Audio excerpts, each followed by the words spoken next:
Wish by Barbara O'Connor, Chapter 8. On Saturday, Howard was going to help me look for Wishbone, but first I had to go shopping with Bertha. I haven't been to Asheville in ages, she said, getting behind the wheel of Gus's old car. It started with a rumble, sending puffs of black smoke drifting out of the tailpipe and floating over the yard. As we wound our way down the mountaintop and onto the highway, Bertha chattered nonstop. She told me about the time she and Gus went camping and a baby bear got into their cooler and stole their hot dogs. Can you believe it? She said. A bear eating hot dogs. She talked about how much she hated snakes and how when a tiny brown garter snake got in the house once, she stayed with her friend Janelle for nearly a week until Gus swore on the Bible that it was gone. And she could hardly stop laughing long enough to tell me about the time this guy named Arthur Kruger got drunk and lost his false teeth at the church picnic. I don't even want to think about where those teeth would turn up, she said, wiping her eyes. I didn't eat any more potato salad after that, that's for sure. Finally, I figured I'd have to interrupt her, so I did. But what about you and Mama? I asked. What do you mean? Tell me something about y'all. Oh, well, let's see now. I waited, watching her face, seeing her search for just the right thing to tell me. When I was about 10, she said, so let's see. Carla would have been about 7. We spent the whole summer making yarn bracelets to sell so we could buy fish for an aquarium our uncle gave us. Yarn bracelets? I wondered how come Mama never showed me how to make yarn bracelets. Then, Bertha went on, this mean boy who lived across the street from us threw every one of those bracelets up into the hickory nut tree in our front yard, way up in the branches so we couldn't get them down. She shook her head. Isn't that so mean? What'd y'all do? Well, that's why I'm telling this story, 'cause it's just so like Carla, she said. She stomped over to that boy and bit him on the hand so hard he hollered like she'd cut off his hand with a butcher knife. Then he ran home crying while she hollered cuss words at him. Bertha chuckled. That girl had some kind of temper, she said. A temper? Maybe I didn't get my temper from Scrappy after all. Maybe I got my temper from Mama. I hesitated, but then I decided to just go for it. How come you all stopped seeing each other? I asked, hoping maybe this time she'd give me a better answer than she had before. Bertha stared out at the road again. Well, you know, when we got to be teenagers, we were so busy with this, that, and the other thing. And then she dropped out of high school, and the next thing I knew, she was hightailing it out of Raleigh, down to Raleigh. But how come y'all never see each other now? Bertha pressed her lips together and shot me a look out of the corner of her eye. It's kind of complicated, Charlie, she said. There it was again, another not very good answer. So we drove on in silence until we got to Asheville. At the mall, I couldn't help but think about Jackie. She and I used to spend all day at the mall, wandering from store to store trying on crop tops and mini skirts that we were never allowed to have. Picking out earrings we would buy if our ears were pierced, spritzing fancy perfume on each other from the samples at the cosmetics counter. Let's go to Sears and look for Sunday school dresses, Bertha said. So we shopped all morning, and by the time we headed back to Colby, I had 2 new dresses and a lavender cardigan sweater. Bertha thought one of the dresses might be too short for church, but she bought it anyway.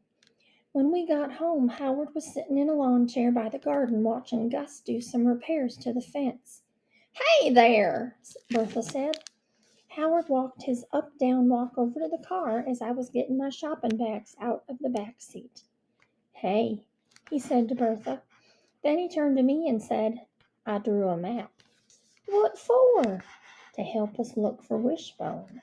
He took a piece of folded up notebook paper out of his pocket to show me. I figured we could mark the places we look and it will help us keep track. I shrugged. Okay. Bertha reached for the shopping bags. I'll take those inside, she said. Then me and Howard headed off toward the road, peering into tangled shrubs and squinting into the dark woods along the way. Howard thought we should check the path where we had seen him yesterday. I bet he hangs out there a lot, he said. Maybe. I pushed some tall weeds aside and jumped over the shallow ditch that ran along the edge of the road. But Gus said he's liable to be anywhere, I added. We looked and looked, climbing over fallen trees and pushing through prickly vines. But after a while we were hot and tired and hadn't seen a single sign of Wishbone. So Howard whipped out his map and a stubby pencil and marked the places we had looked and decided to call it a day. The next time I marched into Sunday school in my new dress and I plopped right down next to Audrey. I said, hey, but she acted like I was invisible. I guess she forgot I was part of her church family. First, we had to play that Bible detective game again, and Howard added to his collection of Bible books. I couldn't get all the stuff he knew about the Bible. What was Moses' brother's name? How many times a day did ravens bring food to Elijah? Audrey waved her hand almost as much as Howard did, jangling her bracelets and going, I know, I know. After that, Mrs. Mackey told us we were going to decorate the bulletin board in our fellowship hall, and it would be called our Garden of Blessings. We'll be making a garden of flowers to show our many blessings, she said. Then she explained that we would make construction paper flowers and write one of our many blessings on each. I confess I wasn't too clear exactly what that meant, but I followed everybody else and got colored paper and glue and scissors. I worked real slow, hoping I could see what somebody else was doing. Sure enough, Audrey finished her first flower, a big yellow daisy. Then she used a blue crayon to write on one of the petals, My Family. My stomach squeezed up and my face felt hot. I put my hands in my lap so nobody could see them shaking. That yellow daisy laid there on the table in front of me reminded me I did not belong here, letting me know that even though I was here in church in my new dress, I did not have a blessing. May I be excused? I said to Mrs. Mackey, but I didn't even wait for her to answer. I hurried out of that room and went outside to the parking lot. But before I had time to start feeling sorry for myself, something good happened. I saw a red bird, a big bright cardinal on the telephone line across the street. I closed my eyes, spit 3 times, and made my wish. Chapter 9. Come to my house after school tomorrow, Howard said on the bus the next morning. I have a plan. What kind of plan? I asked. A plan for catching that dog. Wishbone, I said. His name is Wishbone. Howard took a bite of the toast he had brought on the bus with him. Whatever, he said, we still need a better plan than a map. I don't see why we can't. I sat up and grabbed Howard's knee. Don't move. His eyes got wide. What's wrong? Take off your glasses, I said real slow. Why? Just do it. I snapped a little louder than I'd meant to. He took his glasses off and then squinted over at me. There's an eyelash right there, I said, pointing to one of the thick lenses. I need it. Why? To make a wish. A wish? If you blow on an eyelash, you get to make a wish. I took the glasses from him and pressed my finger on the lens. Then I held it up to Howard so he could see the tiny reddish eyelash. See? I said. Then I closed my eyes, made my wish and blew, sending that eyelash out into the air where it disappeared, probably settling on the floor with clumps of dirt and chewed gum and trampled spelling tests. What'd you wish for? Howard asked. I can't tell you, I said. Why not? I flopped back against the seat and rolled my eyes. Geez, Howard, I said. What? I explained to him that if you tell your wish, then it won't come true. Everybody knows that, I added. Howard wiped his glasses with the end of his shirt and put them back on. I've made a wish every single day since fourth grade, I said. Howard bugged his eyes out at me. You must want a lot of stuff. I shook my head. No, just one thing, I said. I always wish for the same thing every single time. The minute I said that, I regretted it. I knew what he was going to say next, and sure enough, he did. Well, if you're making the same wish every time, it must not be coming true, he said. So what's the point? Seems kind of dumb to me. I felt my face turn red, and that familiar feeling of anger started churning in my stomach. Because someday it will come true, I hollered, making a bunch of kids turn in their seats and stare at me. Howard looked at me over the top of his glasses and said, Pineapple. I kicked his backpack hard, sending it sliding out into the aisle of the bus. I confessed to feeling a flicker of regret when some kids laughed at that. But Howard, he just picked it up, brushed the dirt off it, and said, Pineapple, Charlie, remember? I held on to my mad feelings all morning, taking every opportunity I could to shoot razor sharp glances at Howard or to bump into him real hard by the pencil sharpener. I never should have told him about my wishing. I never should have told anybody. And now that I did, did sound dumb. Why would anyone make the same wish every day if it never came true? Maybe I should give up. But then guess what happened? I looked at the clock and it was 11:11. I closed my eyes and made my wish. By the time I got home from school, my mad feelings about Howard were gone, and I was glad he had a plan to catch Wishbone. When I told Bertha I was going to his house the next day, she was tickled pink. She kept telling me how good I was to be friends with Howard because other kids were so mean to him. Even in church, she said. Can you believe that? I didn't tell her I sure do believe that, with the likes of Audrey Mitchell in that so-called church family. That afternoon, Howard dropped into the seat next to me and said, You can borrow my brother Lenny's bike. What for? So you can get home. Better than walking. He took a smashed bag of potato chips out of his backpack and emptied the crumbs into his mouth. I got a real good plan, he said, for catching Wishbone. And that just like Howard, to go right on wanting to help me after I'd kicked his backpack and been mean to him like I had yesterday? So when the bus stopped at his house, I followed him and Dwight across the weed-filled yard, up the rickety steps, past the ratty couch, and into that sad-looking house. When I stepped inside, I didn't know where to look first. A hamster cage on the coffee table, a drum sat in the corner, stacks of books and magazines lining the walls, some kind of tree planted in a rusty bucket by the window. The floor was littered with blankets and pillows and shoes and board games and plastic bowls with popcorn kernels and pretzel crumbs in the bottom. The walls were covered with crayon artwork on construction paper and school papers with gold star stickers and nice job written at the top. I could see that Mrs. Odom's rutabaga trick with Howard's brother Cotton wasn't working too good because there were lots of drawings with colored markers along the bottom of the walls. Howard stepped over the pillows and stuff and motioned to me to follow him into the kitchen.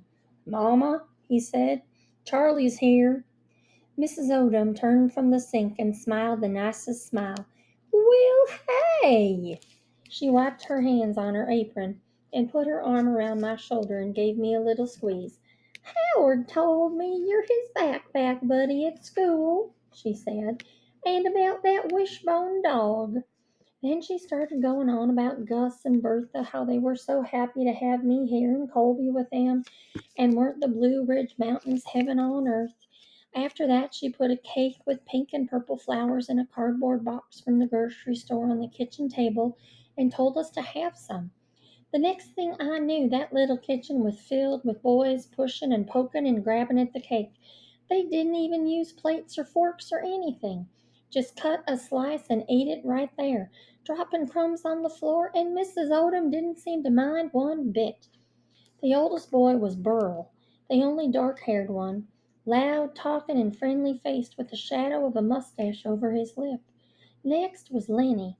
in a grease-stained t-shirt. His freckled arms were long and skinny, and he kept punching Dwight and elbowing Burl. Next came Howard and Dwight, who were only a year or two apart and could pass for twins, except Howard wore glasses and had that up-down walk. And the youngest was Cotton, dirty-faced and sticky-fingered, legs all covered in scrapes and bruises and band-aids. Mrs. Odom gave us water in paper cups and made the rounds of kissing and hugging each of the boys. It didn't take a genius to know that Bertha had been right about the Odoms and their good hearts. I don't know why, but I felt shy and out of place in there with the noise and energy bouncing around and sure goodness clinging to the walls of that house. Howard and I sat on the couch on the porch, and he told me about his plan to catch Wishbone. He had it all written down in a notebook and even had pictures drawn with colored pencils. You think it'll work? I asked. Sure. Howard closed his notebook and hugged it to his chest. Then we sat in silence, watching Lenny and Cotton filling a plastic bucket with rocks and dragging it to the side yard where they were building some kind of wall. Dwight rode his bike round and round the yard, stirring up clouds of red dust while Burl hollered at him to stop, 'cause he was trying to change the oil in his truck. Then me and Howard decided to look for Wishbone some more, so we spent the rest of the afternoon tromping through the woods and wandering up and down the side of the road, but finally gave up. By the time we got back to Howard's house, Mrs. Odom was telling everybody to wash up for supper. Stay and have supper with us, Charlie, she said. Before I could say anything, Mrs. Odom added, I'll call Bertha and see if that's okay with her. Mr. Odom's driving a load of lumber over to Charlotte, so you can sit right there in his chair. So we sat at the table, and before I knew what was happening, Howard grabbed my right hand and Dwight grabbed my left, and they all bowed their heads while Burl said the blessing. He thanked the Lord for nearly everything under the sun, including the deviled eggs on the plate in front of him. Then everybody said Amen and dove into that food like they hadn't eaten in a week. Mrs. Odom kept jumping up to get more pork chops or pour more milk, and it seemed like she couldn't walk by one of those boys without patting their shoulders or kissing the tops of their heads. I tried to imagine taking Howard to my house back in Raleigh. So dark and quiet. My school papers would not be taped to the wall, and Mama would not kiss me on the top of my head. There wouldn't be any cake with pink and purple flowers. If Howard stayed for supper, he and I would eat pork and beans or potato chips or a bologna sandwich in front of the TV, and nobody would say a blessing. When it was time for me to leave, I thanked Mrs. Odom, climbed on Lenny's back, and set off for home. As I pedaled up the road, I turned and glanced back at the Odom's house. I remembered that first day on the school bus when I had seen it and thought it was so sad looking. Then I pictured all those boys in that little kitchen getting loved on by their mama, and that house didn't look one bit sad anymore. Chapter 10. When I got home, I told Gus and Bertha about Howard's plan to catch Wishbone. We're going to build a great big trap, I said, stretching my arms out to show how big, with chicken wire from his daddy's workshop. Gus's eyebrows shot up. A trap, huh? I nodded. Well, kind of. More like one of those big dog crates. We're going to put it out at the edge of the woods beside the garden shed, and then we're going to stick branches and leaves and stuff in the chicken wire so it blends in. I went on to explain how we were going to put something good to eat inside the crate, and when Wishbone went in to eat it, we closed the door. He likes meatloaf, Bertha said, and hot dogs, and bologna. She tossed a couple of pieces of fish stick left over from the supper onto the floor for two of the cats. Now, I don't want to rain on your parade, Charlie, but what if that dog isn't friendly to people? What if he bites? What if he has some kind of dog disease? He won't bite. He likes me, I said, ignoring that question about the dog disease. Gus, Bertha said, tell Charlie about that dog you had when you were a kid. And then she went and told me about Gus's dog named Skeeter, who used to catch rabbits and bring them home for Gus and his sisters to play with. And one time he climbed in the back of a produce truck and ended up all the way down in Hendersonville and showed up on the front porch the next day full of porcupine quills. Right, Gus? Gus nodded. Right. And then one time he dug up a hornet's nest, Bertha said. That dog must have had 9 lives like a cat. Must have, Gus said. Tell her about how he waited for you outside school every day. Bertha scooped one of the cats onto her lap. Oh, and tell her about how he used to steal chicken livers right out of the frying pan.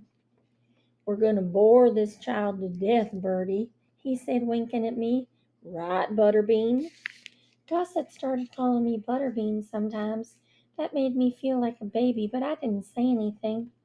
Then Bertha told us about some woman in the grocery store who fainted in the cereal aisle, but I wasn't really listening because I was thinking about Wishbone.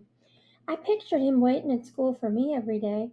Then he'd run along beside the school bus like he'd done that day I saw him fighting. Maybe the bus driver would let him on the bus because he was so smart and would do tricks for all the kids. He'd sleep in my bed every night and I'd sing Good Old Noah to him. He'd let me put Jackie's Raleigh High School t-shirt on him and maybe even paint his toenails red. I'd teach him to go up to the end of the driveway on Sunday mornings and get the newspaper before church.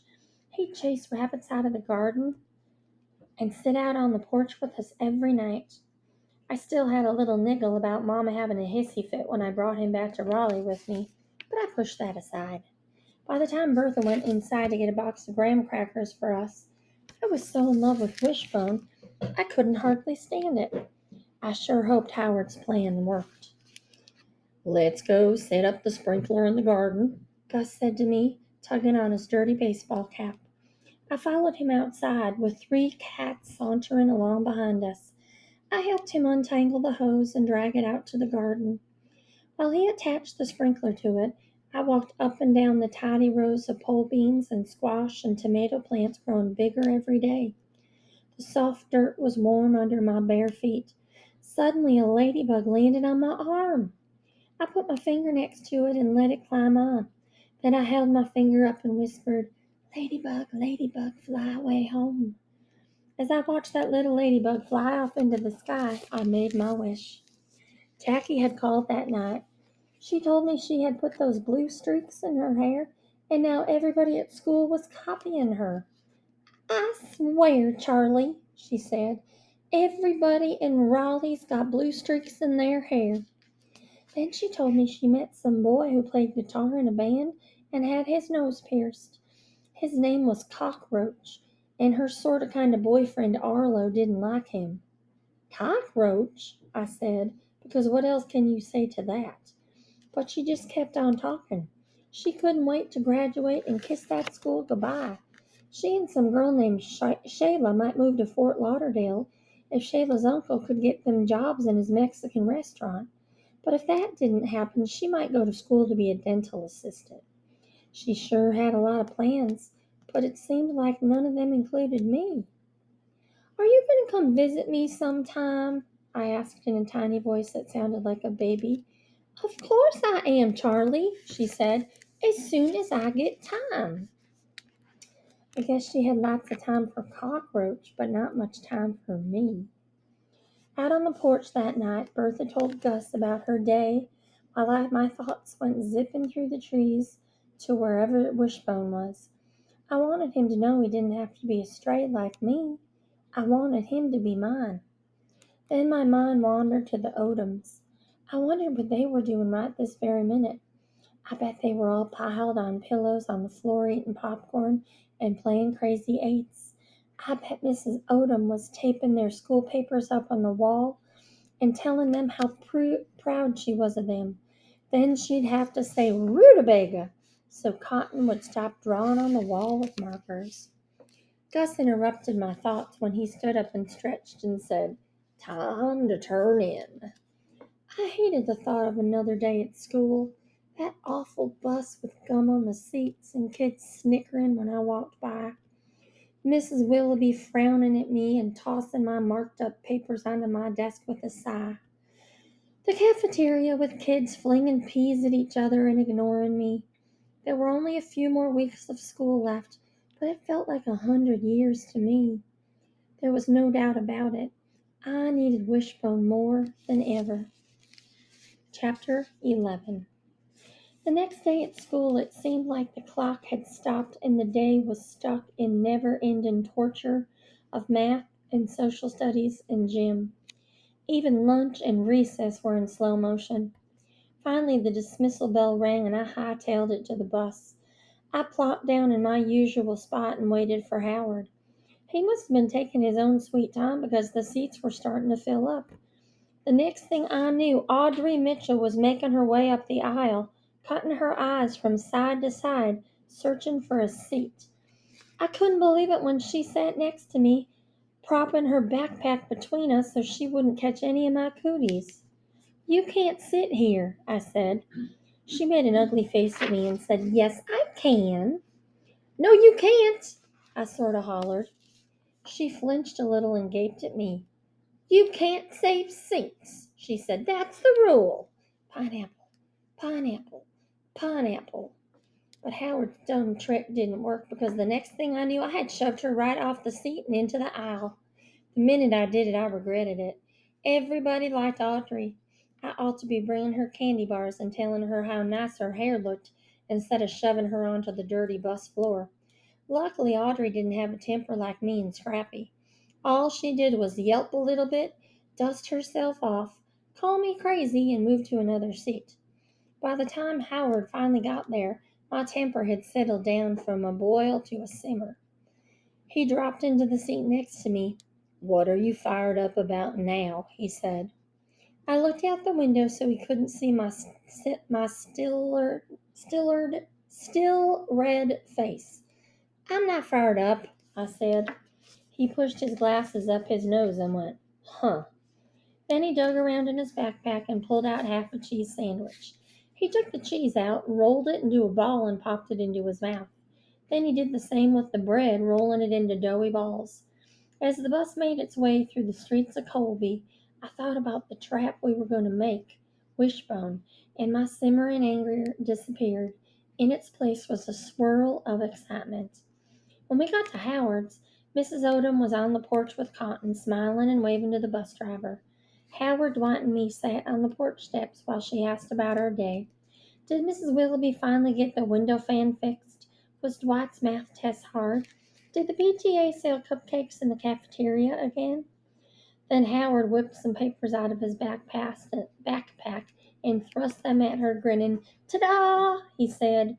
"She made such a fuss over those papers you'd have thought they were made of pure gold. I could practically feel my marked up papers jammed into the bottom of my backpack, weighing heavy on my lap. I wished I had a good one so I could say ta-da too." Howard didn't really need to be my backpack buddy anymore, since I knew my way around school, and I definitely knew the rules. Instead, he kept offering to help me with some of my schoolwork. I always said no, 'cause what was the use? I wasn't even going to be at that school much longer, I reminded him. His face would droop and he'd say, "You never know, you might be." I ignored that and stuffed my sorry-looking papers into my backpack, like I didn't even care one bit. But sitting on that porch with Mrs. Odom, I sort of wished I had let him help me some. After we had banana pudding for a snack, me and Howard went straight back to the ramshackle garage behind his house. I swear that garage looked like it was going to fall right over, tilting sideways with the door hanging off one hinge. We stepped inside, and Howard's daddy looked up from his workbench in the corner. When he stood up, I thought his head was going to go right through the ceiling, he was so tall. He had great big freckled hands and fiery red hair and twinkly blue eyes. He smelled like grass and sawdust and gasoline all mixed together. "Hey there," he said, and his big booming voice bounced around that little garage, practically shaking the saws and shovels right off the walls.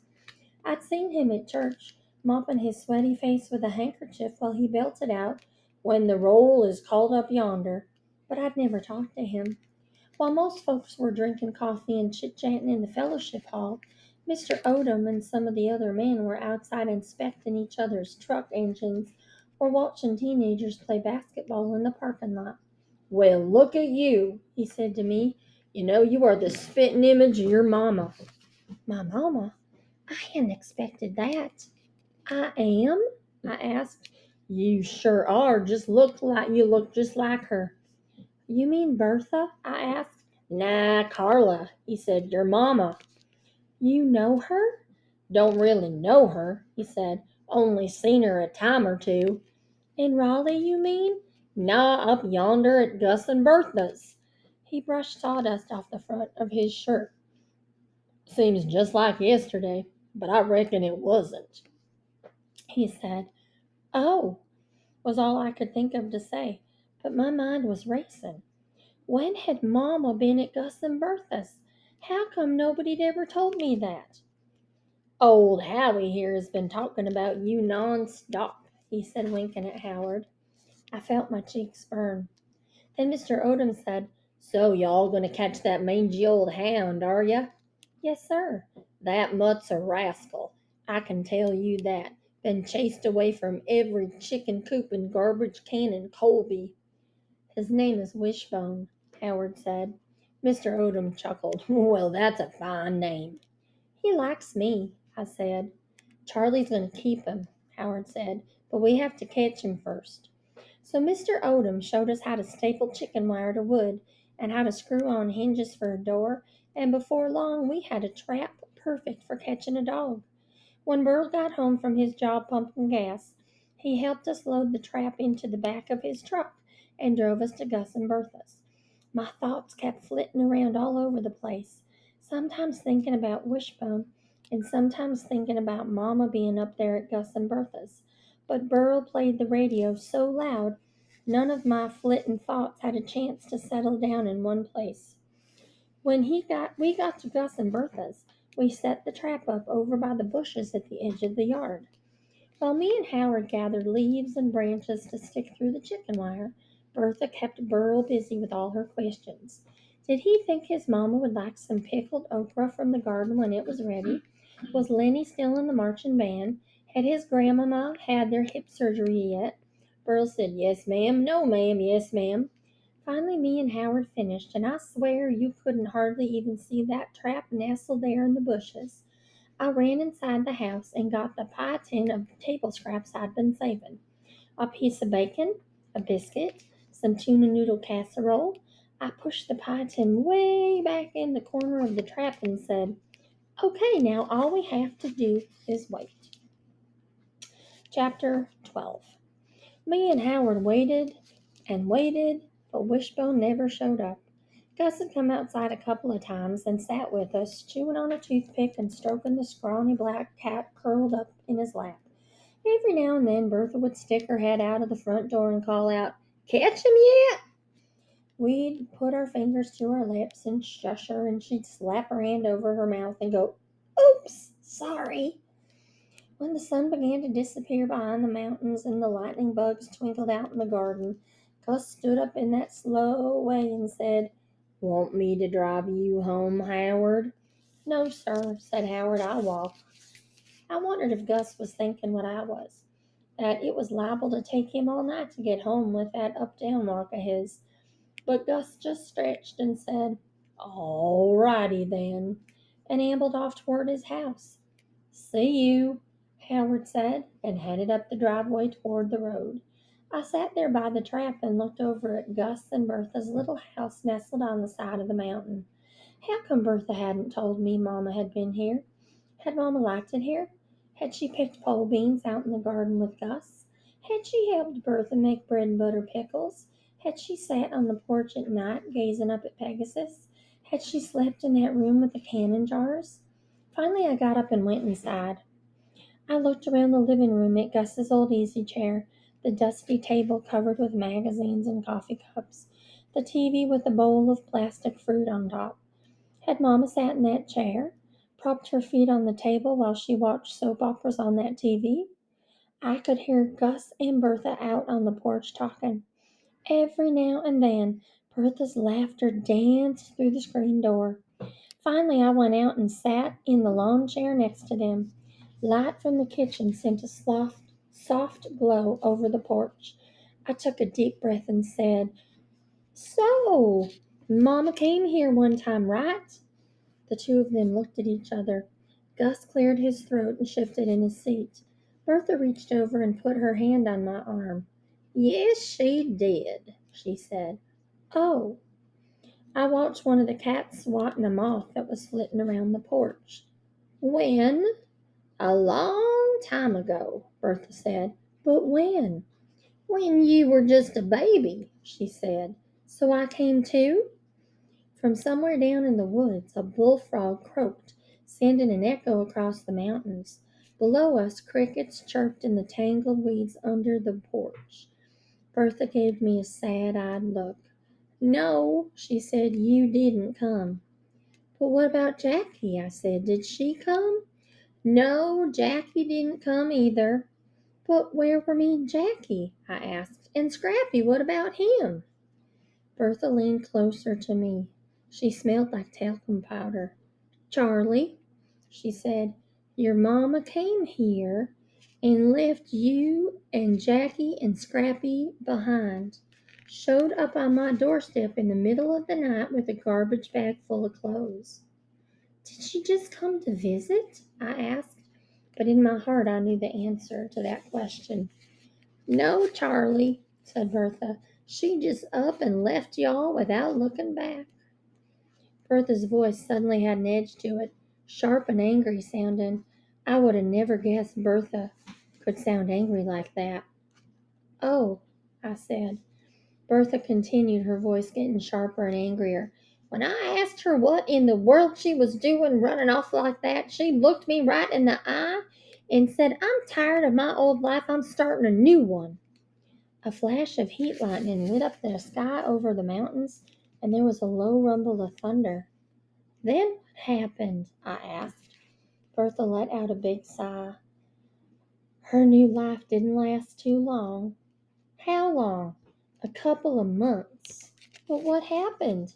"I told her what I thought about her new life, and I reckon she didn't like it. She didn't want to hear what I thought about a mama who up and leaves her children behind. She stormed out here like a freight train and hightailed it back to her old life, and I haven't seen her since." Another rumble of thunder echoed across the valley below us. "I tried to call her, but she wouldn't even talk to me," Bertha said. "I sent you and Jackie cards and gifts, but she sent 'em right back. After a while, I gave up." She patted my knee. "I'm sorry to tell you these things, Charlie." I shrugged like it was no big deal, but my quivering chin must have given me away. Bertha knelt in front of me and took both my hands in hers and said, "Your mama loves you very much, Charlie, but sometimes she just loses her way." "Loses her way?" "I'd be happy to draw her a map to show her the way back to being my mama again." I stared out into the dark woods below us and sent my laser thoughts zipping through the trees and over the creek and down into the streets of town to wherever Wishbone was. I wanted him to know how much I needed him and what a great life he would have with me. And I didn't even care one bit if Mama had a hissy fit about him. "I wonder if Wishbone will come get that food in the trap tonight," I asked. "He'd be a dern fool dog if he didn't," Gus said. "And something tells me that dog is no fool, Butterbean." This time when he called me Butterbean, instead of feeling like a baby, I felt a tiny smile tugging at the corners of my mouth, even though my insides were twisted up knowing my mama had just up and left me like that. Then I said good night and went back to my room. I sat by the window and watched the heat lightning. Where was Wishbone? Chasing somebody's chickens? Fighting with that little black dog down by the trailers? Or maybe he was out there in that trap this very minute eating tuna noodle casserole. I climbed into bed and thought about Mama. What was her new life supposed to be? Was she going to stay here in Colby forever? Was she going to be a school teacher or a librarian or maybe open a beauty parlor down there on Black Mountain Road? Was she going to find a new husband who didn't fight so much? Was she going to have new kids and give them cake with pink and purple flowers when they got home from school? But what was the use of thinking about that? She had gone back to her old life, and there she is, and here I am, with my family all broken and scattered every which way. Outside the rain had started, slow and soft at first, and then louder and faster. The wind picked up and blew cool and damp through the screen. Suddenly I sat up, my heart pounding. I hadn't made my wish today. My mind raced, thinking about my list of things to wish on. Too late for stars. No ladybugs in here. No four-leaf clovers or pennies or dandelions. And then I couldn't believe what happened next. From far off in the trees outside the window came the song of a mockingbird. Hearing a bird sing in the rain is on my list of things to make a wish on. So I closed my eyes and made a wish. Chapter 13. And so my life in Colby, North Carolina marched on, rumbling down the mountain on the school bus beside Howard, ignoring those hillbilly kids who wouldn't give me the time of day, playing Bible detective at church, waiting for Wishbone to eat hot dogs from the pie tin, gazing up at the stars on the porch with Gus and Bertha, making my wish each day. Jackie called every once in a while to tell me about her happy life back in Raleigh. She was going to the prom with that boy Arlo. She and Carol Lee might work at the Waffle House this summer. She got a fake tattoo of a butterfly on her ankle. I told her about Wishbone and how he was going to be mine, and she asked if I really thought that was a good idea. I told her yes, it was a very good idea, and that was that. I'd seen Wishbone 3 more times, sniffing at trash in the parking lot of the Dairy Freeze, trotting along Highway 14 in the rain, eating something out of a paper bag under a picnic table beside Brushy Creek. Twice I'd found the pie tin in the empty trap, but I hadn't seen him anywhere nearby. Luckily, there were only 2 more weeks of school left, and then I would have my days free to spend more time by the trap. But I was beginning to worry that Wishbone was never going to be mine. Maybe I was wasting my time, even thinking about it.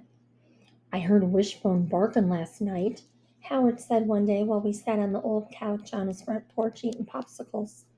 How do you know it was him?